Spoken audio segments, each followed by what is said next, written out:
congratulations on the brand new singles. We've had so much fun playing them on the show, and our listeners have loved them as well. So I was wondering if you could start off by telling us a little bit about the stories behind these new singles. Yeah, I mean, it's funny, these songs were written way before the pandemic, so it's pretty interesting how songs can almost predict the future in some ways. They just seem so fitting now more than ever, and they have a different meaning now to me than they did even then. Yep. So, yeah, I mean, they started with the process of the writing of this sixth studio album for us, and I went out, and the band really trusted me this time to just let me, they don't write a lot of lyrics and themes, right? They just write music, so I needed to go out and just kind of just get away and just see what my mind was, So I went out to LA. I'm in California a lot. I was out there by the beach, and beautiful sunny day, and I was like, look, man, we gotta go hard this record. It's a statement album for us. 5 albums. We've had a lot of successes. We've also made some mistakes. So it was like, look, we need to kind of weed out some of the fat, and let's focus and kind of amp up the stuff we've done well, and focus on that. Come out swinging, So again, we wanted to showcase the duality that is Pop Evil, one of the rare bands, if you understand, that can actually swing completely left and then on the same album go to the other outright end of the spectrum. I mean, we go all over the place. I had a friend of mine who's recently a fan said that, it's like, dang, man, every Pop Evil record is like a greatest hits album. There's so many different kinds of like nuances, things for your ears to listen to, And I go, well, look, we're that blend of the Evil, the blend between our rock and metal side, and then the pop side is that blend between groove and melody, and the way my vocal kind of ties its way in between it all, So that's kind of helped us produce our anthems and kind of gotten us to this point. So with that in mind, I knew that I wanted infectious guitars. I knew that the guitars just had to do speaking for me, because on a lot of the old back catalog for Pop Evil, a lot of the choruses are very melodic, but also a lot of words. I'm singing through a lot of the pocket, and there's not a lot of room for the music to kind of, do the talking. So take a song like Work, for example. I mean, I made sure that that's a very, very music, guitar-driven song. I mean, the guitars carry the chorus. I mean, that hook is infectious. The way the guitar kind of puts you in, almost like hypnotizes you, and puts you kind of in a catatonic state. For a lack of a better term, it reminds me of the sharks when you lay a great white and put him on his back. That's what it reminded me of. And again, very similar to this schedule. This schedule is very grooving. It's all about the next show, the next song, the next album, the next single. And felt like all I was doing was working. And then, life was work. I never had time. I was in a bit of a mental rut. Yeah. I never had time for, the people that mattered most. And, once work was written, it seemed like all the loved ones I had was like, oh, just text me. It seemed like everyone I knew and cared about, they were just stuck on my phone. I never got to really see them. So that's kind of where the root and the meat and potatoes kind of came. I gave you a short, quick version of that. Yeah. You mentioned in there that you wanted to make this a statement album. Did that feel like it put more pressure on you guys when you were working on this album as well? Yeah, I mean, I think there's always pressure, right? I mean, especially in the genre. I mean, you're always an album away from going home. It's not an easy business, and there's so many great bands that have come before us. But it's hard to put out something that's going to stand the test of time and stick its head up in one water compared to all these other great bands that are about.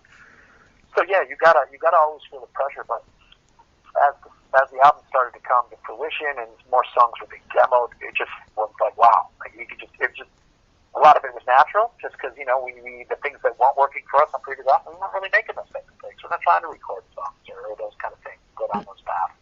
We knew what we wanted to do. We knew we had to, the shows. We knew that we've been to Australia too. We know how awesome it is to play there and what a great opportunity it was to finally get your way. But, when we have an opportunity to get there, we want to put out hits. We want to put out, basically we have that theme going around on campus, no filler. We don't want any songs that are just throwaway. We want everything that at least can be used live for us, because it's all about our live show at the end of the day. I mean, you can hear singles, you can hear the stuff online until the cows come home, but when you see us live, that's when true bands win over fans. That's when you win a fan for life. Yeah. You might get a fan here today and they like your song or they like your song, but when they see you live, they follow you for life, and that's important to us. And something we were definitely thinking about when writing this album, and hopefully now that these first 2 songs dropped, I mean, we'll see how the response is, and hopefully they're as excited as we are about it. So far, the response has been incredible, through the roof. So I mean, hopefully that's an indication of what the tip of the iceberg is. Can't wait to just kind of let these songs become more familiar with everyone, and hopefully after this quarantine and this crazy pandemic and virus we can overcome it. Definitely. Get back, and people will be stronger than ever. Singing louder than ever with some hits under our belt. So we'll just try to stay positive. Yeah. Let the Chaos Reign. It's probably one of the heaviest tracks that you guys have released, and our listeners seem to absolutely be loving it. Were you aware of the heaviness of tracks like that when you were actually recording them, or did that just come naturally for you guys this time around? Well, we knew we wanted to be heavy. I mean, we play a lot of metal and rock and peace festivals, and there's nothing more fun than getting the mosh pit set up and letting people just be reckless, in a controlled way, obviously, you don't want anyone get hurt. But, it's nothing more fun than playing a show and seeing people interact with your music, and there's nothing cooler than a heavy guitar riff song and watching people just, go berserk.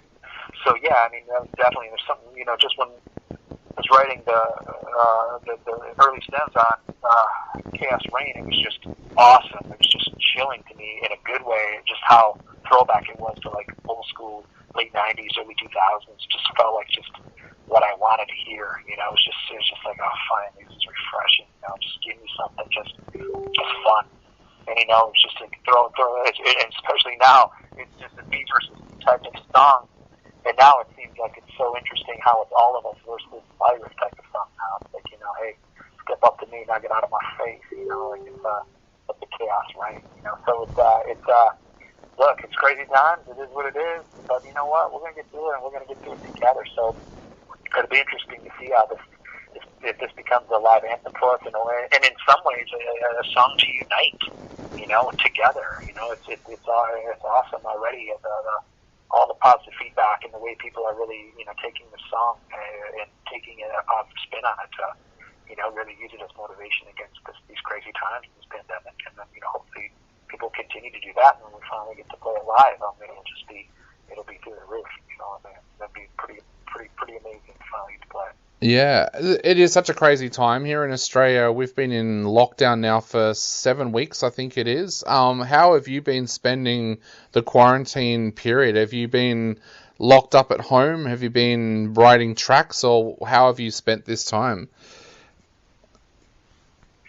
Yeah, I was trying to finish the record. We're trying to, obviously, things have been a little bit on hold, but I'm trying my best to do whatever I can to just be proactive, so I don't delay any time that I don't have to delay to get this thing done. But then I'm playing a lot of guitar. I'm doing a lot of live streaming events, trying to just keep the fans engaged, and hopefully I can do some of those in Australia as well. And just trying to be positive and trying to eat healthy, just to try to hopefully not catch this thing, and keep myself and the people around me okay and safe. And then I'm just trying to really try to rest my body. I've been going nonstop since 2004, 2005. So it's been, I guess, if I'm going to be positive, it's been at least some nice time to rest my voice. I mean, when you go as hard, as nonstop as we all do in this genre, any bit of vocal rest is definitely something your body and your vocal cords are certainly grateful for. So again, I'm just trying to do that and just stay positive. And do my part to hopefully be ready when we're allowed to come back and rock out. Yeah, I was going to ask that. It's been a great time to reset for a lot of people, but what are your plans for the future? Like, are you guys looking to get out and tour as soon as it's lifted, or are you going to wait a few months just to see what happens before you make any plans to tour? Well, we're in a rough spot because, our drummer, Haley Kramer, she's in London, England. So the border, as far as flights over the border, I don't think any of that's going to happen anytime soon. So we're in a bit of a conundrum there with her. Yeah. But, we're just going day by day with it. If things were going as planned, we'd be on tour at the moment. So again, we're just kind of try to worry about the things we control. That's, get this album done, as best as we can, and focus on these 2 singles we dropped. Like you said, it's exciting to be able to have Australia on our map now, to be able to include that in all the early release stuff, knowing that we played, your great country already. It's a great start. I mean, we had no idea that there was that many fans there. It was so the highlight of our last album cycle, to be honest. It wasn't the highlight of our last year. It was the highlight of the whole album cycle. It was just so awesome to finally get your way and to just see the infectious love that Australians have for rock music and for pop evil. It was just awesome to know that, man, if we can keep it growing here and get back, I mean, we have every opportunity to make this Australia a second home in a way. You know, I mean, yep. I felt that positive that if we can get back that way, we can really make a one-on-one connection with as many fans as we can possible, especially on the climb up, and just keep coming back there. I mean, we're very passionate. That's how we built it in the U.S. Again, it was small bar, small club, every month, 20 times a month, every year, you know, and we just did it slow grind, you know, and we're not afraid, this band isn't afraid to get out there and do that. You know, we don't need to be in some arenas and, you know, basically see the tops of people's heads and then peace out on an airplane back to the U.S. That's not what it's about. It's about breaking bread with people over in Australia. It's about learning about the culture. It's about seeing the tears, seeing the smiles, and creating some history with these great people that love our band. And it was just so refreshing to finally get your way and to experience that. I mean, I will be honest, though, that jet lag was real for me. Because by the time I sing here and go to bed, it was about the time that I would be ready to sing on stage, 10 o'clock. But it's Australian time, it's about 7 a.m. or whatever it is in the U.S., so my voice would be like, no, I'm trying to shut down. And I'm like, no, it's time for a rock show, you know. So it was that jet lag was no joke for me to get used to when we were over there. But it worked out. It was incredible, and absolutely can't wait to get back your way, no doubt about it. Yeah, a lot of people say that the Australian shows, the audiences are absolutely crazy. Is that something that you found when you were playing here, that the Australian fans are pretty crazy at shows? Yeah, in all the good ways, right? I mean, yep. It doesn't matter if it's 100 people or legions of people. They are singing every word. They don't let up. And it was just great. It was great to experience because, you know, when you're from another country, from us being from you just never know what to expect when you play a country for the first time, you know, and we've been pleasantly surprised in other countries. Then when you first show up, they know every word. In Australia, took it to a whole other level. I mean, it was just, and I had a grueling flight over there, you know, and I remember I must have had some bad Chick-fil-A in the airport in Dallas there, and I flew up all the way over there. They almost didn't let me on the plane. They were like, "You're sick, you can't go," and I'm like, I'm fine, you know. I mean, I guess it was a good thing because I passed out at least all the way there, so that was good. It was a 20-some-hour flight, but that was brutal. But once we got off, I mean, the way the hospitality from the fans, the hospitality from the promoters that brought us over, showing us the culture, you know, giving us the private tours to just, again, and I think that, and then for many Australians that know people from other countries or even the U.S., I mean, everyone, thinks of Australia as a dream destination, right? I mean, many people live their whole life dreaming to get to Australia or see the Sydney Opera House or whatever it is to bring some beach sand home from Australia when they want to see Bondi Beach or whatever it is, you know. So it was so cool to finally be over there and be a tourist and also be able to know that you got fans coming to watch you play that night. So it was incredible, man. It was just something I know we were very addicted to as we were leaving. We're like, oh man, we got to go. Let's get back. You know. So again, I know that Australians have been through some hard times with the fires and now this pandemic. I know that we can get over there when this all clears up. They're going to be hungrier than ever to get to some concerts and sing at the top of their lungs. So hopefully we're among those bands that get your way and experience that. Definitely, and I know a lot of our listeners are only too pleased to see you, hopefully, that you guys will be back here very soon. Just to finish off, is there anything you would like to say to your Australian fans before they take a listen to these singles, but also is there any word on when the album will be arriving as well? Well, first of all, we want to say that we hope everyone's safe. We absolutely love all our fans over there. If you're new and on the fence and you don't know Pop Evil, give this song a chance. I mean, if you like metal, you like rock, you definitely want to let the chaos reign. And what a time to listen to a song with that kind of theme than right now. So, if anything, use it as motivation to take on each day with a little more positivity, and we can all get through this thing together. And hopefully, when we get back, we can all throw down and have one heck of a Pop Evil Australia rock and roll party. And we can't wait to do it, man. So learn these words. And when we get back, I want to hear everyone singing louder than me because I'm going to be coming to bring it. So hopefully you guys are even crazier than me. So it's going to be awesome. Definitely. Well, mate, thank you so much for chatting to us today. It's been an absolute pleasure. Stay safe, and hopefully we see you on our shores very, very soon.